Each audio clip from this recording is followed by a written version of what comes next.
What is going on, everybody? Welcome to another episode of Operation Hero Talk. Episode 16. I cannot speak today, clearly, as you can see.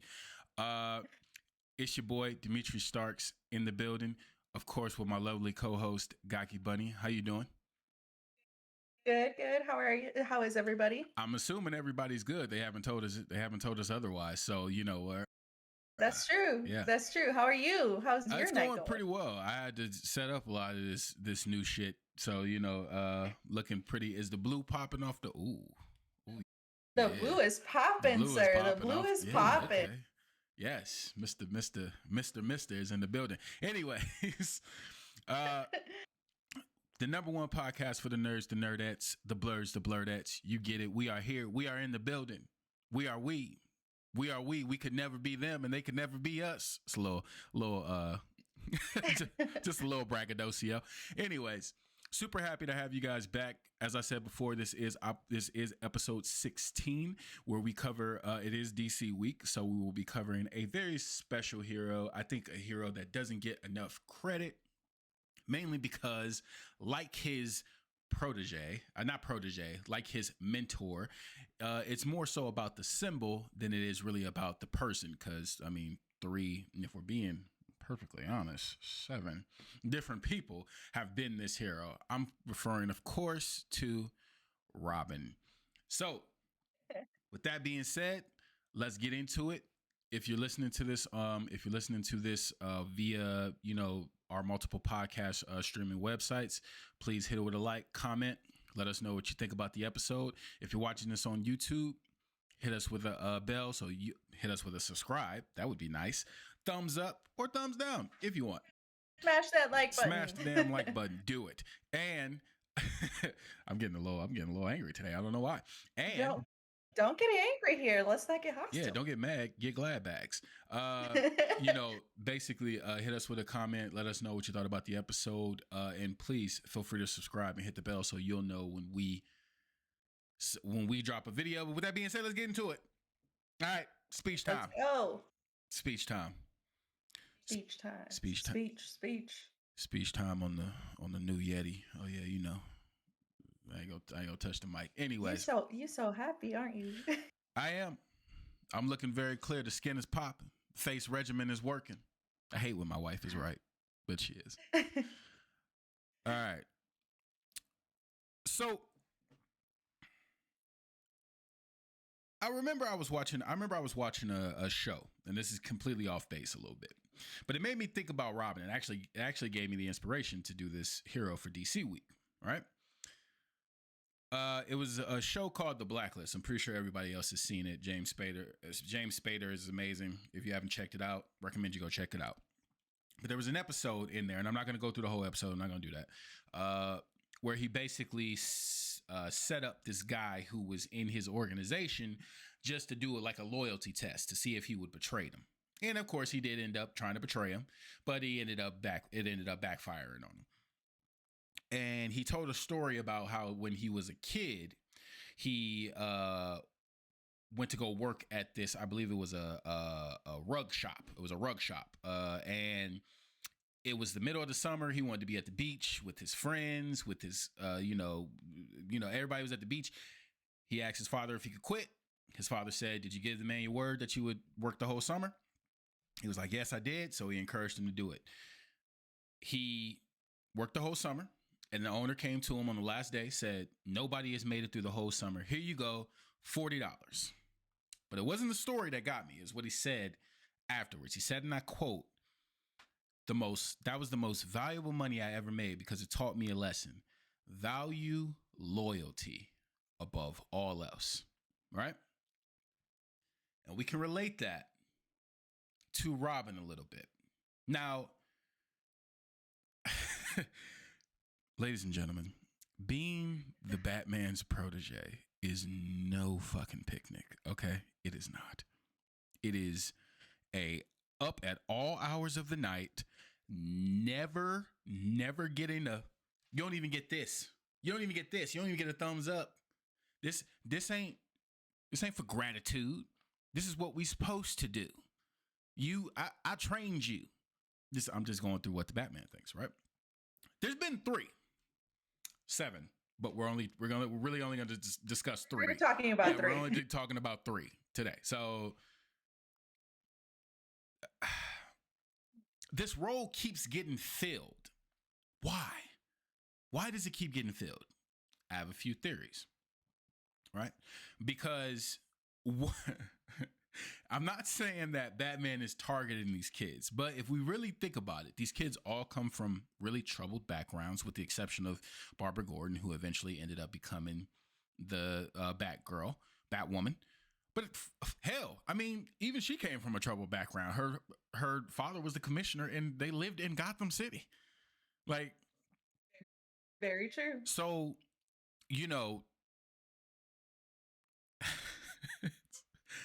I got a trapeze joke, but I'm gonna save that for later on in the episode, because that's gonna be a part of the origin moment. Anyways, these kids, they're searching for something more. They want to make sure that the bad things that have not happened to them happen to other people. So in that, Bruce Batman sees a little bit of himself in these kids, with the exception of, and we're just talking about the 3, with the exception of Stephanie, but we're not talking about Stephanie right now, or Barbara, or Damian, quite frankly. All 3, Richard, Tim, Jason, they all lost their parents. So it puts you, and they all effectively really making them orphans. Now remember this. While Batman did have a fortune that was left to him, a literal fortune, he was technically an orphan. Yeah, he was technically an orphan. So he identifies with that, and he's like, you know what? Maybe I can show them a different path. Maybe I can show them something more. There are positive and negatives in this perspective, right? Because what they see is an opportunity, but what they later come to realize is an obsession. Not for them, but for the man who taught them how to move, how to think, how to deduce, how to solve crimes. He taught them the way to go, but at the same time, he can never please them. Bunny, please, if you got anything, expound. No, I think it's I think it's very interesting that you brought this up, that, Batman in a sense, like many other mentors, like I feel like any great mentor will see a piece of themselves in their proteges. I think that Robin, outside of the reason that there's a ton of them, but outside of that, I think Robin is an interesting character because, like you said, he's working with a man that is essentially obsessed with saving a city that has given up on itself. But he is completely content with being this guy's, right-hand person. Like, he's completely selfless in that he is doing everything for Batman.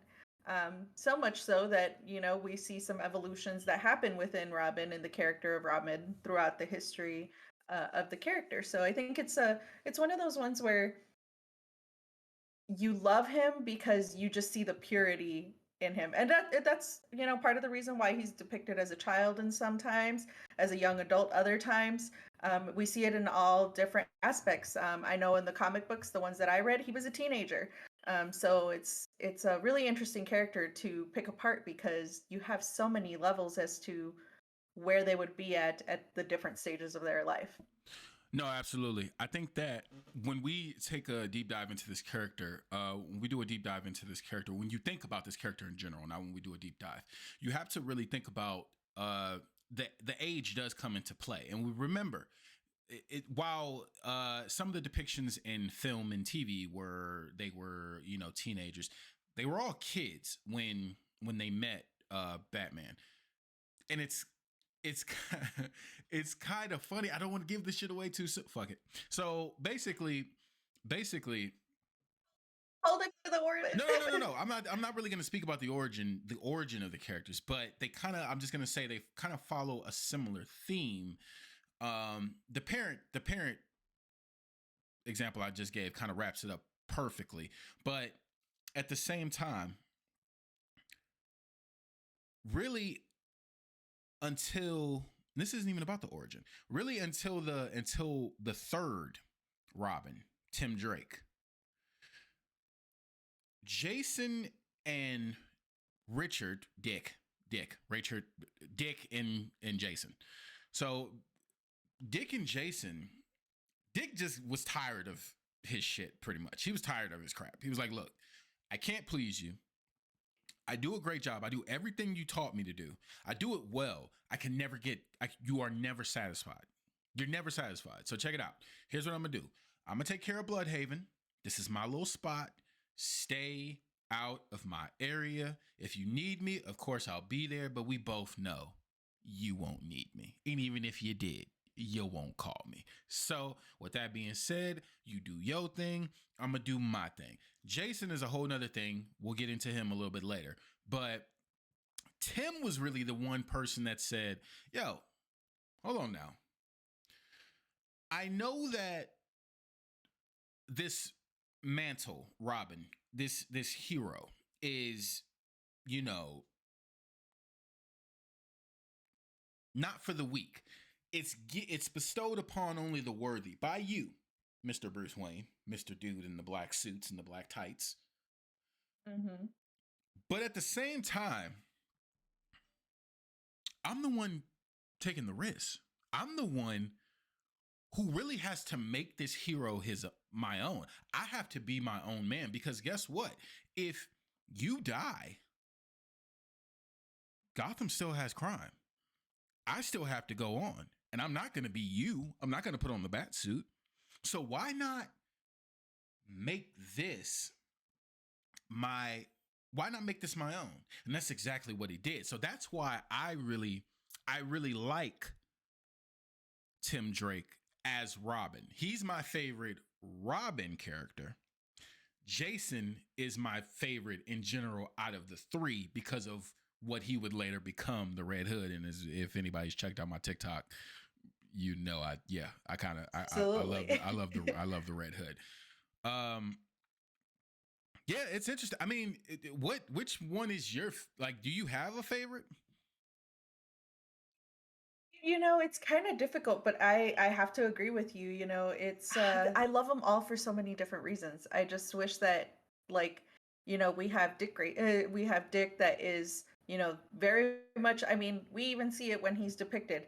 He is of the three Robins that we're talking about. He is the one that's probably the most damaged background story wise, right? Like, he has a lot more tragedy going on in his life. And I mean, at one point he was part of the Flying Graysons, it was like all grand and dandy and every day was a circus, literally. But I think that maybe just because he is that damaged guy, but also big enough of a man to be like, you know what? If we keep going, we're going to throw hands. So let's agree to disagree. And that takes a big man. So I think that would probably be my favorite, just because, there's nothing like standing up for yourself. And when you stand up for yourself to somebody that you idolize, that is the most difficult thing I think you could ever do. The self-awareness. The self-awareness of it. Absolutely. No, I agree. And before we get into this origin moment, I want to let it be known that before they redid Jason's story, he was I don't know if this was just lazy writing. Ladies and gentlemen, I am not saying anything against Jerry Robinson, Bill Finger, or Bob Kane. They are legendary, okay? I'm not saying anything against them. What I am saying is that it's a little funny that Dick was a part of a trapeze act. At one point, Jason was part of a trapeze act. Guess where Tim came from? I'll give you three guesses. a trapeze act. The trapeze act. It was like I was like when I was doing research on Robin, I was like, are you fucking serious right now? like all three of them, like this is okay. Ladies and gentlemen, we have reached 15 minutes into our podcast, which can only mean, as you can see, I'm breaking out the smooth voice. Not for the ladies. This isn't for the ladies. This is for the blurs. This is for the blurs, the nerds, the weebs, and the weebettes. It is 15 minutes into the podcast, which can only mean that it is now time for the origin moment. So, obviously, the same creators that created Robin, that created Batman, created Robin. And it's in doing research for this character, it was actually pretty interesting how this character came to be. So as I stated just literally a second ago, it was Bill Finger, Bob Kane, and Jerry Robinson, I believe. Yeah, Jerry Robinson that invented this character. And it started with a conversation that Bill Finger actually had with Bob Kane, I believe it was. And they basically described how Batman was and the direction that the comic was going at that time. Now, remember, this was pretty early, really early, actually. So they felt that, Batman is in fact a detective. He was a detective. It's Detective Comics, right? And they felt he was a combination of both Fairbanks and Sherlock Holmes, and you should all know who Sherlock Holmes is. If you don't, read a book, okay? But if you don't know anything about Sherlock Holmes, let me educate you. He's a legendary detective. A lot of books. Genius at deduction, like Batman is. Batman got his from Sherlock, basically.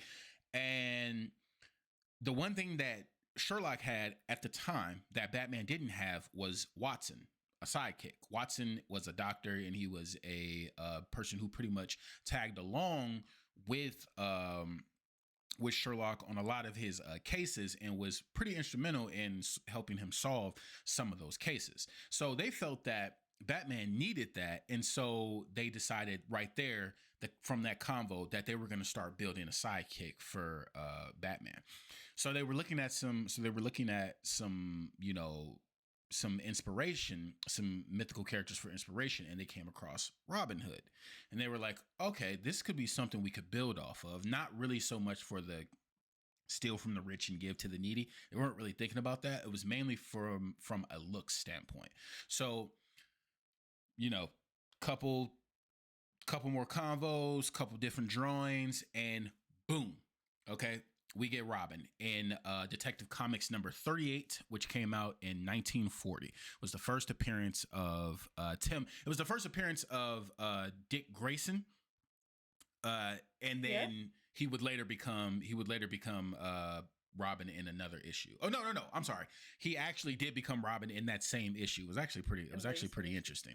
And then this is actually where it gets a little dark. So, the Detective Comics go on. Everybody's loving Robin, right? And then eventually they want to move off of Robin, which is pretty much how he became, I believe, Nightwing in issue number 44 of Tales of the Teen Titans. He was Robin with them, and then he eventually became Nightwing. This was kind of pretty much when they were separating him from Batman. So, Batman needs another Robin. This is where Jason Todd comes in. Now, this is where it gets a little bit complicated, okay? The people, honestly, just weren't taking to Jason Todd. I don't know why. I mean, I have an idea.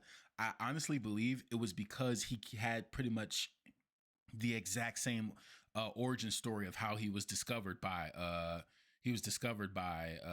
Batman as Dick Grayson was.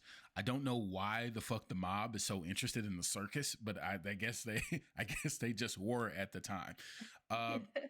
But they weren't. But the fans really weren't loving him. They didn't really like him. So they did a poll to ask pretty much the audience, and people called in, and they the question was, "Would you like us to kill off Jason Todd?" Yeah, and then he ended up getting axed pretty much. I don't know what the issue was where he was killed. I know it was called A Death in the Family. I believe that's what it was called.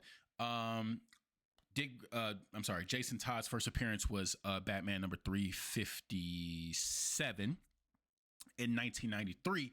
After they redid his story, where he was pretty much a street orphan, and he was discovered by Batman after he tried to steal his rims off the Batmobile, which I ain't gonna lie, does probably fetch a pretty penny. That's bold. That's bold. That's very bold. And instead of punishing the kid, he decided he was going to make him Robin. He's better than me. Because I'm going to tell you right now, you rob me, I'm going to whoop your ass. But that's neither here nor there. and then last, before we get out of the origin moment, we get to my favorite Robin personally, Tim Drake.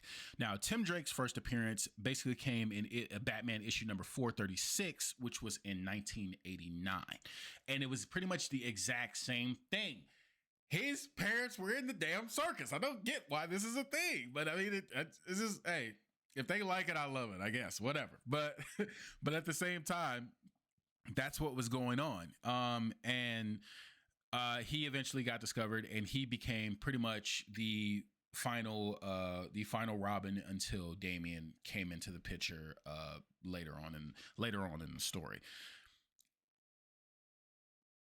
Ladies and gentlemen, that is the end of the origin moment, and now back to our regular scheduled program. I'll end that a little bit more smoother next time. We're getting this shit together, okay? Don't judge us, all right? So no, it's so great hearing all those origins because, like, you know, for a lot of people, if this is a new character to you, you might not have known how the timelines work. And when we talk about superheroes and when we talk about DC and Marvel, we can't discount those multiverse theories. You know, you kind of need to know where the different characters fall in line, especially with DC, because DC does span quite a bit longer than the Marvel universe does. So no, I agree. I think that honestly, when you think about the character, when you think about the symbol of Robin, the fact that multiple people would sign up for this job is amazing, and put up with Bruce's crap is amazing. But even more so than that, what I like mostly about the development of the characters, and we'll get into it a little bit later, is how they've each gone on to have successful crime fighting careers. You know, Nightwing, Red Hood, who is my favorite, Red Robin. So he was Robin, and then he became Red Robin, and then he went back to Red. Then he went back to Robin, pretty much. So, you know, it's really a situation where they didn't let the restraints of, you know, Batman, because he really is a restraint, honestly, guys. I mean, if you really think, you know, you're right. And you know, it's kind of funny when you think about it. You know, we always talk about the DC universe and like how their characters are and stuff like that. Batman, you know, consistently has great characters, great villains, great hero himself. But you know, when you think about it, Robin is really the only successful sidekick that there is out there across the board. I would maybe say like Bucky and Falcon would kind of rival that somewhat with Captain America, but that's only in this incarnation, and it's like in its infancy, so it's not to the same caliber. But like Robin is a consistently great sidekick no matter what his incarnation is. Like whoever is Robin stays a known figure. So it's really interesting to see that because a lot of times you can't think about Batman without Robin. No, I agree. It's like a reflex, Batman and Robin. Exactly. No, exactly. It's like a reflex. Like when you think Batman, you think Robin. And oh my God, you are absolutely right. I totally did not think about that. I mean, like when you really think about sidekicks, that's really the only one. I mean, and guys, like the reason why Gaki makes a perfect point. Pause the damn podcast. Pause the podcast for a quick second and think of another sidekick. Just think of one, a noteworthy sidekick. Walk them back. Could you think of one? No, I didn't think you could. I couldn't either. I mean, like, I mean, Harley Quinn? No, because she's outgrown the Joker. She's Exactly. arguably today, at least among today's audience, more popular than the Joker. Check out the Harley Quinn episode. We take a deep dive into her. But man, You know, even when you think about things like Guardians of the Galaxy, like you don't have a sidekick situation in Guardians of the Galaxy. And that's probably the next other like group of people that you see quite often, you know what I mean? Like you don't have Thor. Thor doesn't have a sidekick. He has Mjolnir, but he doesn't have a sidekick. Captain America was the only one that I was like, maybe you could argue that one, but they're heroes in their own right as well. Um, and when you look at the DC universe, you have Superman, and then you have Supergirl, but Supergirl kind of outgrows him and does her own thing. And outside of that, who else do you have? exactly, ladies and gentlemen, it's about growth, right? It's about overcoming those obstacles that sometimes your mentors put on you. Bruce is not perfect. Okay, he's not perfect.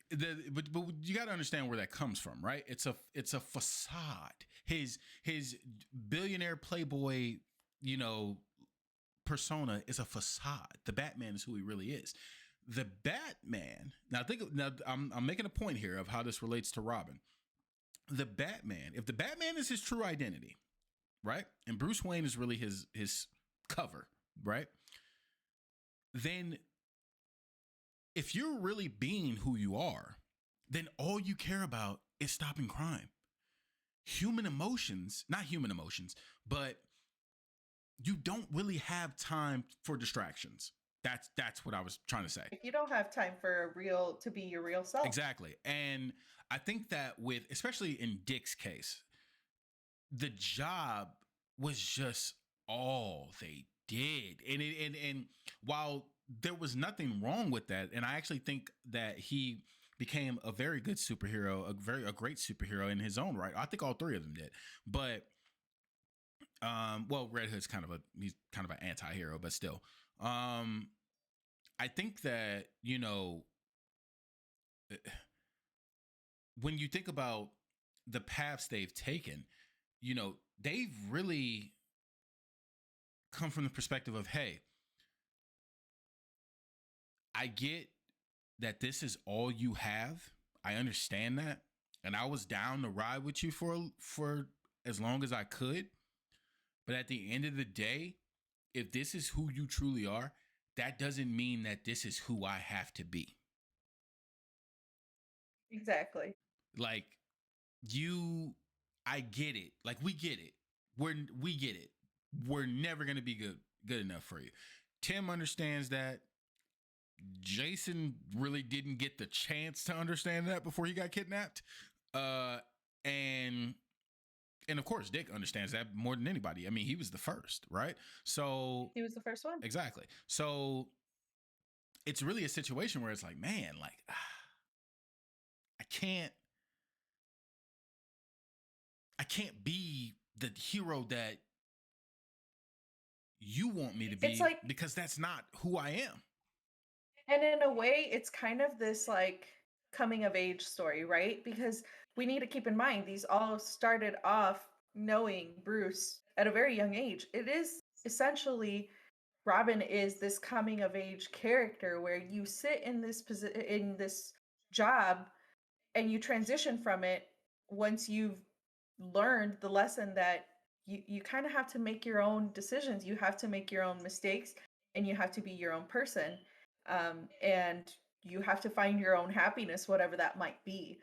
So, Robin really is one of those linchpin characters that like can teach you so much just by getting to know the storyline of the character a little bit. It's definitely one of my favorite things about a good character, that it'll make you think.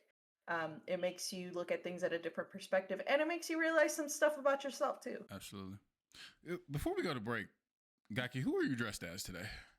I am not dressed as anybody today, but I will get up close so you guys can see.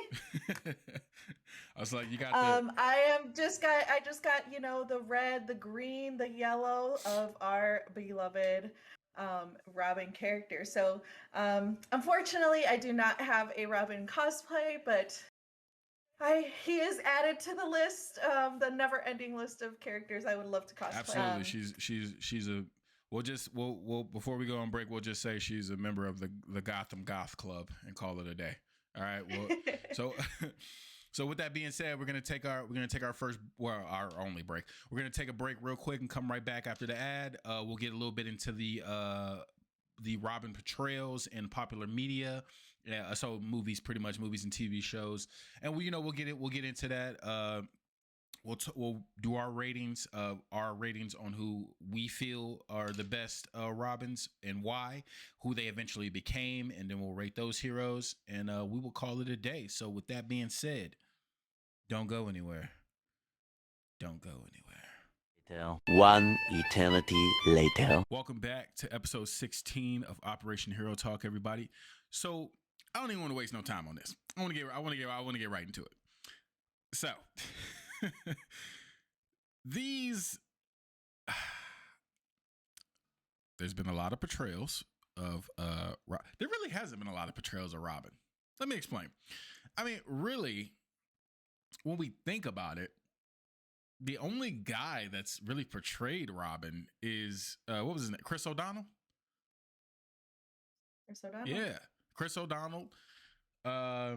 He was in the Batman movie with Val Kilmer first, and then when Val Kilmer didn't return and they got George Clooney, then he reprised his role as Robin in that one. What's interesting is I can't remember if, you know what? It's actually all good. This is why we have a podcast, ladies and gentlemen, so you guys don't have to look up the shit. We can look it up for you. Let me look up really quickly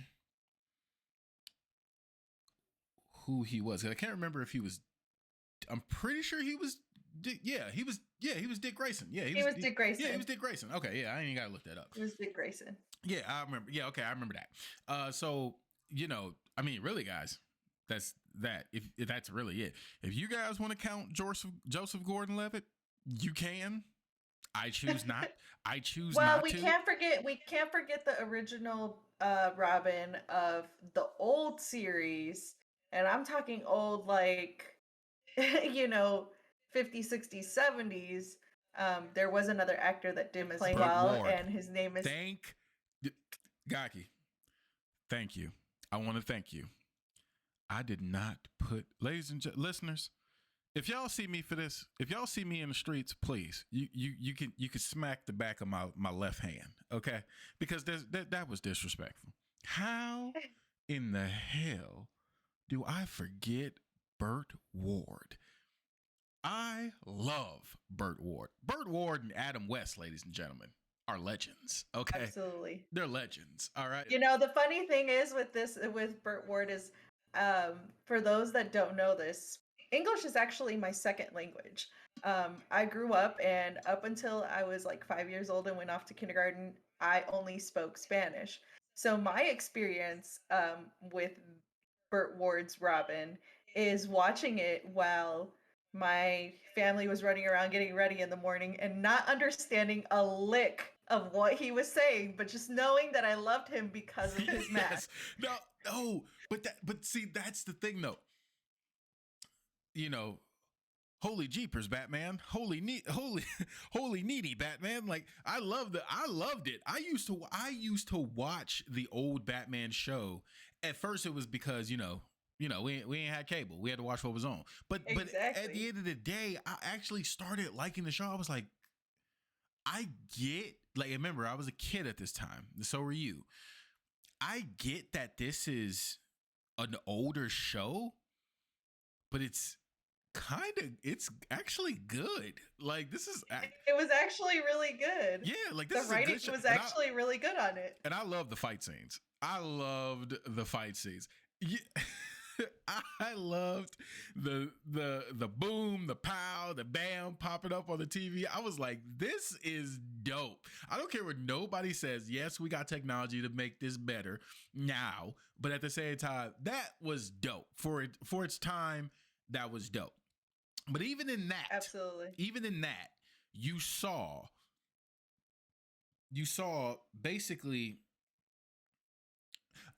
I used to get a lot of pushback for this. I would set the table. I used to get a lot of pushback for this. People would say that, oh no, I mean, I liked the Adam West and Burt Ward Batman and Robin, but I mean, Robin was pretty much a kiss ass the whole show. I was like, okay, I can see how you may come to that conclusion. I get that. I can see how you come to that. But at the same time, what you got to remember is this. That show was, if we're talking timeline, still relatively close to the origin of the character. So, I mean, when you really think about it, that character was still growing just as the Batman character was still growing, right? Exactly. They wanted these to bring these characters to life, and they didn't have the depth at that time that they did. They really had to make those roles their own, and they did.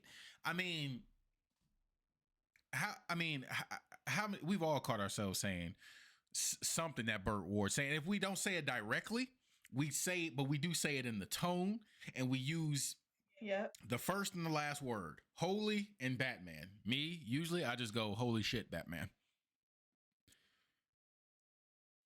Holy Jeepers, Batman. Exactly. Holy Jeepers. But I use that one a lot too. Holy Jeepers, Batman. But you get it though. It's the exact, like iconic people. Iconic. Exactly. So as much as you may think that Robin's character, the Robin character is mid, he's not. He's iconic. Just like everybody, just like everybody else. And I think, and I could argue this, that his character, the symbol, remember this, I'm talking about the symbol of Robin. The symbol of Robin has gone through some great storylines as the years have gone on. Very interesting storylines that honestly you would never think. Bunny, I'm gonna give you this, and then we're gonna talk about it. Ladies and gentlemen, you are not in our inner circle if you did not watch Teen Titans. Come on now. Who didn't watch Teen Titans? That show was the shit. Let's go. Exactly. Come on now. Everybody watched that show, B. They watched that show. My New York accent coming out. I'm not from New York, never been born there. But like, everybody watched that show. Who did they love? We loved Starfire because she was kind of dumb. We loved Beast Boy because he was just a sweet guy. We loved Raven because she had monumental. She was problems. emo. Yeah. Because she was emo. Yeah, exactly. I didn't want to say it, but you said it. Because she was emo. We loved Cyborg because he was funny as hell. And we loved Robin because it was pretty much the same thing that Batman put him through, that he put them through. He was the serious one in the group. He was all about, really, if we're being honest, getting shit done. And we're not going to talk about that ridiculous Teen Titans Go show that they have out now. But no, not the Teen Titans Go. Doesn't original even deserve Teen Titans from Cartoon Network back in the 90s and 2000s. Yes. Ladies and gentlemen, as long as I'm doing this podcast and that Gaki is doing this podcast, we will not discuss Teen Titans Go on this podcast. Okay? We only want the legit shit. Okay? But either way, talk about it, please. Talk about it, please. You know, I think that I'm glad you brought up Teen Titans because, like, it was a really interesting way for them to bring up Robin in a sense where Batman could still be for the adults and Robin could be for the kids. and like it made you want to be a Teen Titan. It made you want to be a hero that was a teenager that was running around and saving everybody that didn't need an adult to help you. So I think in a lot of ways they did a great job marketing it. They made the cast so inclusive, right? Because you have the Teen Titans, like, are a really inclusive bunch. You have an alien, you have a black cyborg, you have the dark emo girl that it would normally, if we were talking about like high school, that's the girl that's normally getting picked on. And then you have the weirdo. Like, I mean, like, it was a group of misfits, but everybody could relate to somebody. And like you said, Robin was that driving force. He's that leader. And a lot of times, I think they even did an episode where Robin wasn't leading the Teen Titans and everything went wrong until Robin came in and he stepped in and fixed everything. Because like they just don't know how to be good heroes without that leadership, and that's what Robin provides for them. I think there was an episode like that. That whole show was just good. I mean, it was just good. It's it was great. just good. Like it was just great to watch. I looked forward to when it came on Saturdays. It was like that borderline where you have some of those anime type of features in the drawing style, but it still was very true to like the comic book characters. So overall, I really liked it. And then like the intro, like I still remember that to this day. I could still say the whole thing for you. Like I remember it was my ringtone at one point when I got my first cell phone. Like no, facts. I think that the what's so funny about Robin's portrayal in that show is that what I get a lot of jokes about that show is how just fucking ruthless of a villain Slade was, right? Now, yes, Slade, bro. guys, ladies and gentlemen, Slade is Deathstroke. Deathstroke is Slade. They're the same person. Okay, it's the exact same person. Okay, you just don't see the gun. You don't see the you don't see the gun. You don't see the sword. In Teen Titans, it's the same person. Okay, they just made him 100% more goonish in Teen Titans. Bunny, please. No, I completely agree. I think that it was a really dynamic character. Like you said, just so evil. Like you would think that these teenage kids would have already have given up. Like if you had to keep going against the person that is like destroying your headquarters, that is like kidnapping your people, that is like, stealing away your powers. I think he does in a few episodes. That's like all these other things, like anybody else would have given up. But like he is like legit, he's Deathstroke in Teen Titans without being Deathstroke. No, I totally agree. And I'm gonna get to this last thing, and then we're gonna move on from Dick. Teen Titans? from Dick, yeah, and Teen Titans, but Dick in general. Pause. There's an episode in there. This was actually one of my favorite episodes because it kind of rang true to how similar, excuse me, Dick was to Bruce, even though he hated it and he didn't want to be. There's an episode where after they had defeated Slade, for some reason, I don't know how he did it, but there was some type of residue on his mask that somehow got on Robin, and he started hallucinating that Slade was still there. And he started getting like beat up and like, but his teammates were telling him like, yo, like, there's nobody here. Like, nobody's fighting you. Like, what is going on? I remember this episode. Yeah, that was a serious episode. And it was dark. It was super dark. And it took Raven literally going into his mind and seeing things from how he was seeing it. And I'll never forget this shit. And then Slade coming out the cut with the right, and boom, he knocked her like he knocked her out of his mind, and she was like, holy shit, he's alive. But it happened every time he shut the lights off. See, if the lights were on, then he didn't appear, but if the lights came off, then he appeared. But that episode, what the point I'm trying to make, and how he's like Bruce, aka Batman, is, you know, he was willing to fight his friends just to get his guy, just to get Slade. He was like, I'm going to take down anybody. I'm going to take down Slade, and anybody that get in my way going to get hurt. Exactly. And it took Starfire having to be like, okay, it's lights out. Yep. Time out. We ain't doing this. You're done.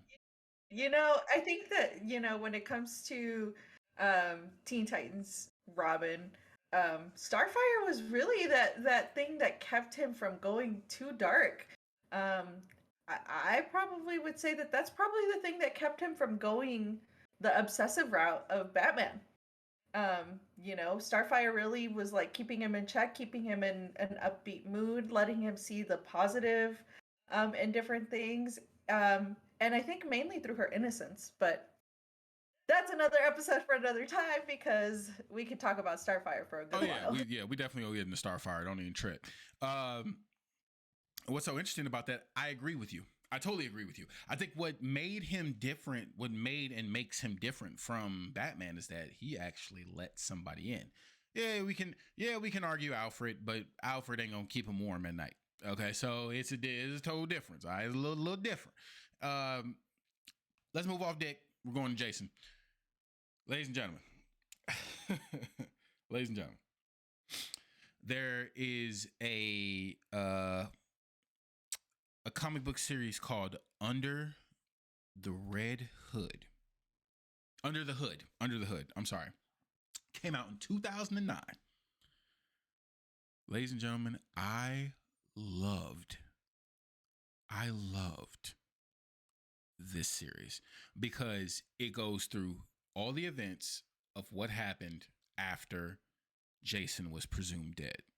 He went through hell in a handbasket. And it's a little bit different. It's a little bit different in Jason's case, because you got to remember, Richard left voluntarily. He left voluntarily. He said, I didn't want to do it. Joker somehow convinced, because remember, this is before Batman found him, before he was presumed dead. He had already got a new Robin. Tim was already in the picture. Jason saw this. So he said, now remember, the Joker is a villain, everybody. He's the villain, right? So he already told Batman that Jason was dead. So Batman grieved, and he eventually had to move on, right? But Jason didn't know this, right? Of course. So not to tell his whole story, but to just speed this thing along. Basically, Talia takes him in. He ends up coming up with a plan to kill Batman and to take over the streets, basically. And his whole mantra is, and this is what we're going to talk about, and I want you to expound on this, Bunny. I'm going to do what you couldn't. I'm going to do what you wouldn't.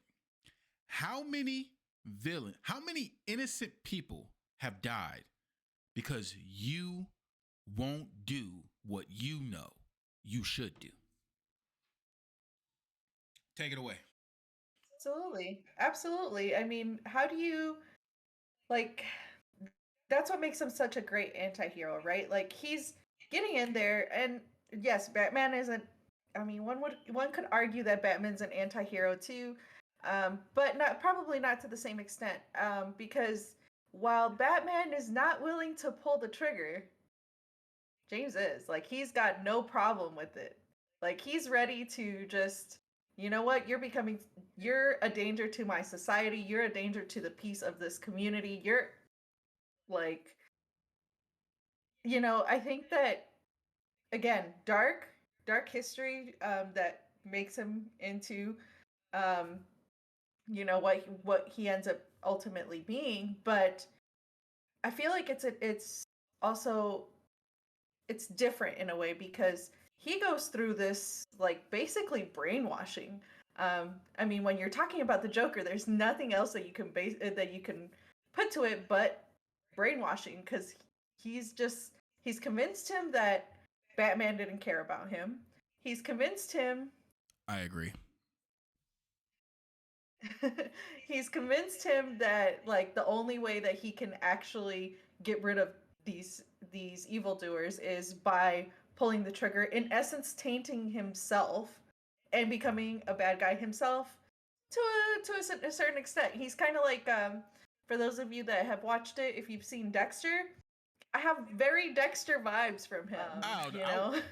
I wouldn't take it that far, but I feel you on the Dexter vibes in terms of the mission, in terms of exactly. That's what I mean. Yeah. Like, it's like the ends justify the means it's kind of the ticket with him, right? Like, it doesn't matter at the end of the day how many people are 6 feet under because of me. It's, at the end of the day, it's that I saved the city, I saved this person, or I did what the other people couldn't do, and now there's not going to be this evil in the world. Facts. Ladies and gentlemen, if you don't know by now, you should know. Dimitri Starks and Gaki Bunny are, I wouldn't say serious gamers, but we game. Okay, we game. And there's a side mission, there's an expansion mission, and Arkham Knight, one of my favorite fuck Batman games. Okay, that game was, it's a great game. 10 out of 10. One of the missions is you're Red Hood and you're going after Black Skull. You're going after Black Skull. And you bust up in the warehouse, and you with the blicky putting them down one by one. Yep. Until he gets to the Black Skull and he flat out tosses him out the window. Now I love the mission. Puts me in a complicated place when it comes to this Robin, right? Because it's like, I mean, no, Jason, you should not kill.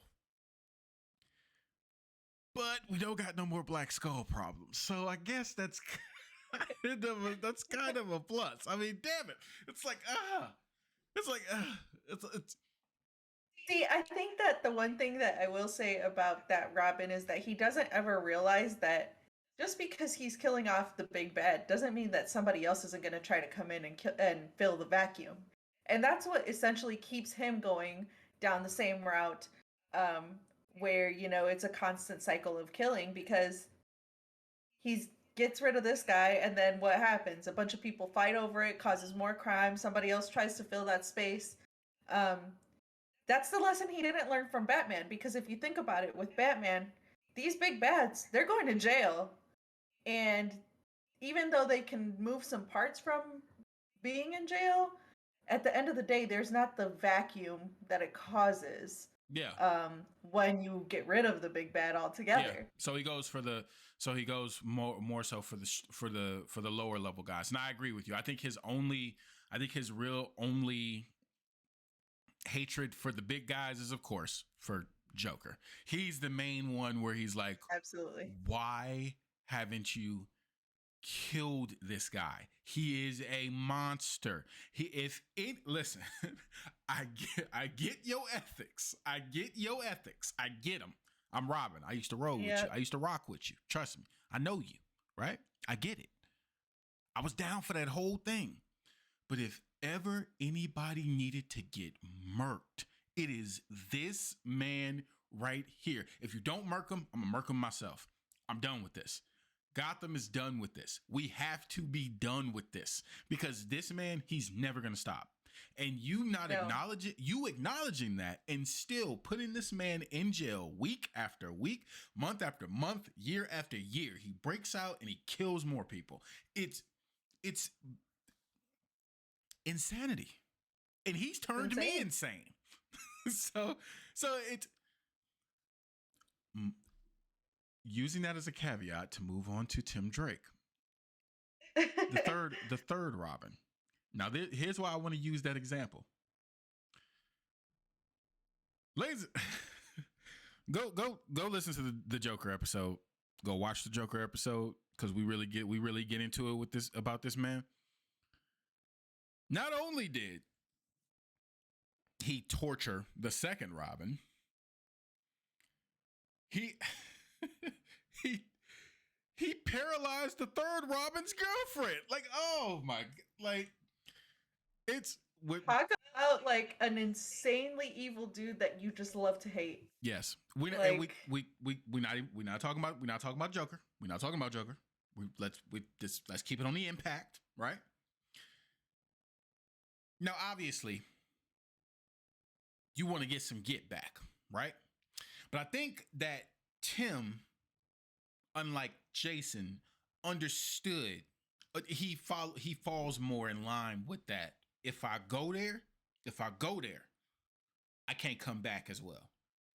I'm not gonna stop. I'm not gonna stop. If I take it to that, then it's over. Lock me up too, because it's over. Yep. Exactly. And I had the perfect opportunity. My everything. I mean, you talk about perfect woman, brains, intelligence. I mean, I ain't gonna say she had a nice, whatever, nice physique, kick-ass kung fu, great detective in her own, great hero in her own right. My Absolutely. Everything, the person I am going to spend the rest of my life with, and you paralyzed her just to see if you could turn her father into another you because you had nothing else to do that day. You were bored. That would like that would drive me crazy. I would have a long week. The fuck off me, nigga. I'm about to go kill the Joker. I know where he at. I'm going to go take care of business. Okay, that literally, because exactly. But he understood. There's a bigger mission here. There's a bigger mission. We can't forget that she also told him not to do that. Right. Part of the reason she loved Robin, part of the reason she loved Tim Drake, is because she saw that naive innocence in him. And it's not until all of this stuff happens that he's really like, you know what? I need to do this for me. Like, I need to, be my own man. It wasn't until all this stuff happened that he realized that, and he needed to have that talk with Batman. No, I agree. It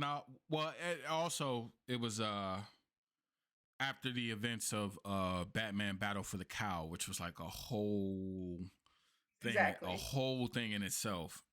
Basically where Batman had a 1-year absence and everybody fought for control of Gotham. Either way, that was that. Then after that happened, then the 25 issue series of Red Robin was released. Now, let's get into the ratings. Let's get into the ratings. We're gonna switch it up this week because we're not even gonna talk about ratings.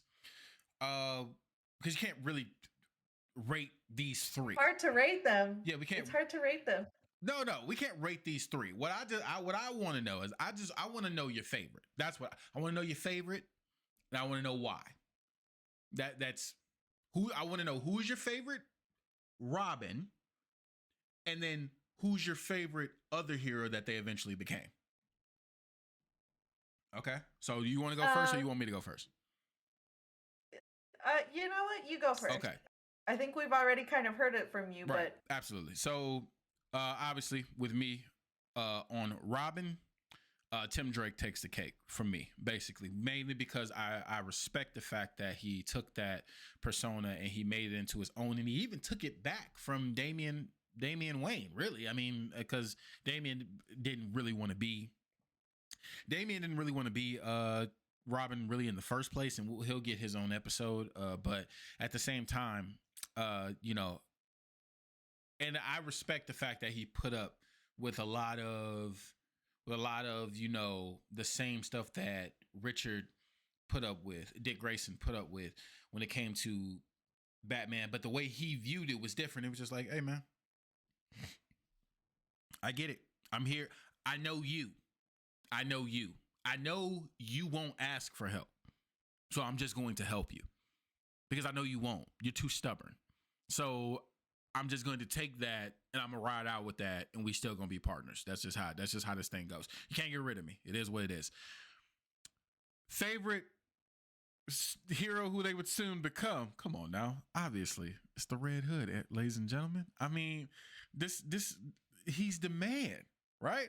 Wiping out crime in Gotham one bullet at a time. I mean, I not only does it really ain't even about the mission. He just looks cool.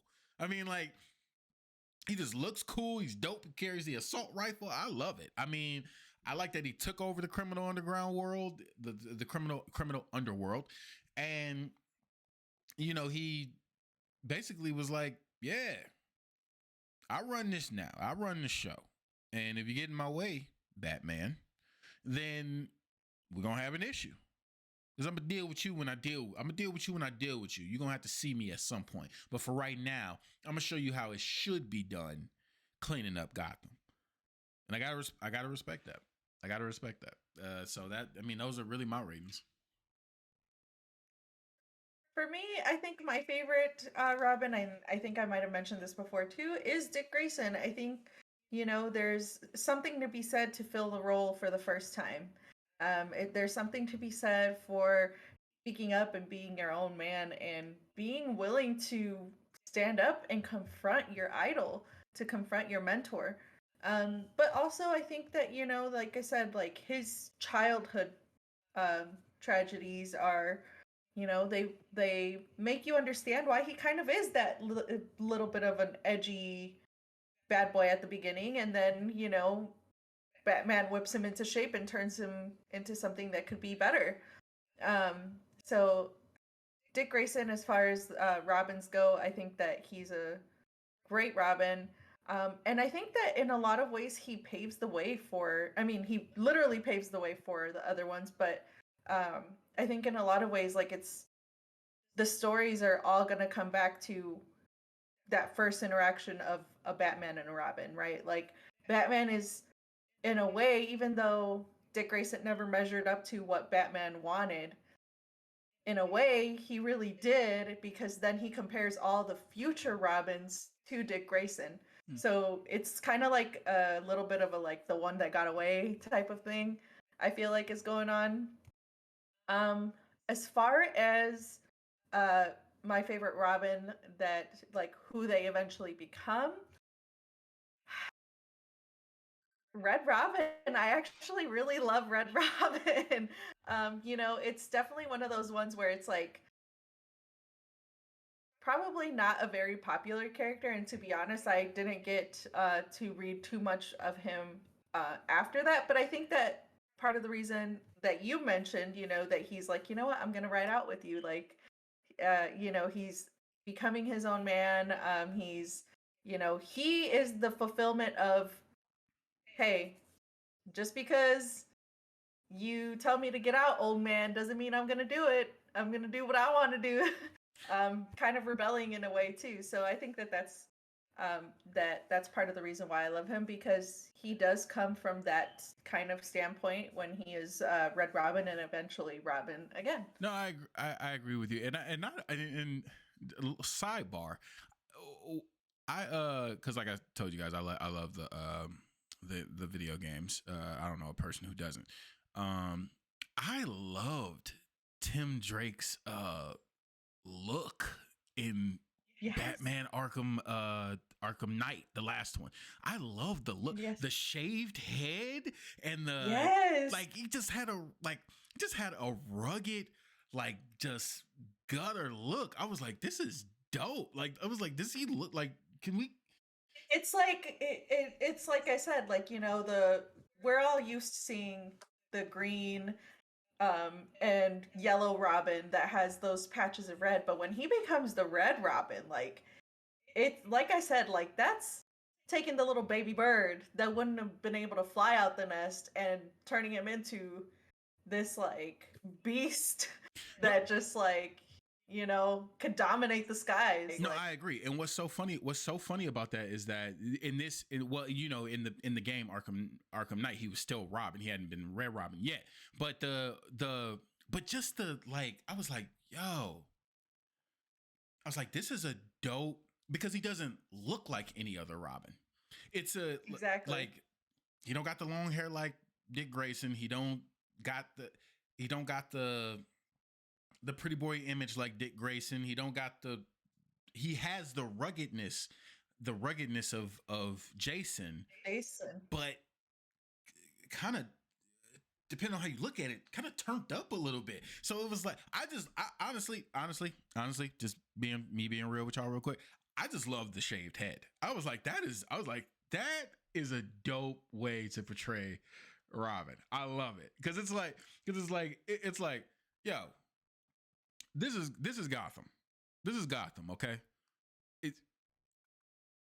They ain't worried about my hair, and I ain't worried about my hair. Okay. If anything, it only makes him look more like he could be one of those bad guys that can infiltrate them. It's kind of like a weird mind tactic, right? Because it's like, oh, like I know 50 guys that have their hair like that. Like, what if he's one of the ones that infiltrated our gang or whatever? Like, and Robin is known for going undercover. Yeah, in some of these. I agree. I think that look. I think that the reason why I love that look was because it's not like the other Robins, right? And so it's like, man, like I was like, yeah, this is gully, like this is rugged, like I love this, like this is all, like this is a totally different look. What'd you say? I said, yeah, no, like you feel it because it's like, it's him growing up. It's him making that decision to just. I'll put a picture of him over here. Oh no, actually, I'll just put a picture on the whole. I'll just put a picture over the whole video. So if you're looking at him, right now, this is what he looked like in the Batman Arkham Knight video game. Looks dope as hell, right? I mean, like, come on, like just awesome. But with that being said, ladies and gentlemen, we have reached the end of episode 16. Robin, best sidekick ever. Ooh, yeah, I know y'all love it. I know y'all love the episode name. But Bunny, you want to hit them with the social media before we go? Yes, absolutely. Thank you guys all so much for jumping on with us. As always, we love to hear from you guys. Leave us a comment. Let us know what you guys thought of the episode. Let us know who your favorite Robin is. Who does he eventually become? Who's your favorite there? We both talked about ours. We'd love to hear yours. In addition to that, if you have anything that you want us to cover, anime, Marvel, DC, games, whatever it is, if it's in the world of nerds, we can talk about it. And we would love to see what you guys want to see from us, as well as letting us know, do you want to co-host? We're always open for that co-hosting slot. Please let us know how that is. As always, follow us on all of our socials. You can follow us on Instagram, Operation Hero Talk. You can follow us on TikTok as well. Same screen name, Operation Hero Talk. And you can always, as always, follow your hosts, the wonderful Demetri Starks and myself, Gaki Bunny, on Instagram, Twitter, TikTok. Yep. And then finally, if you're seeing this on YouTube, you already know where you're seeing it. But if you're not seeing it on YouTube, you can watch us at M.A.D Nerd Talk. Again, that's M.A.D Nerd Talk. This is a part of a larger operation. So hopefully, as you guys see this new content coming from us, you'll let us know what you think about it and how we can improve for you. Yeah, we're definitely going to start uploading more content. I just learned today that they're making a sequel to the Mortal Kombat movie, so I got some shit I got to get off my chest about that. But either way, we out of here. Listen, everybody, we love you. New listeners, old listeners, first time listeners, last time listeners. We love you all. We hope you continue rocking with us. We'll see you guys next week. Peace Stay swifty.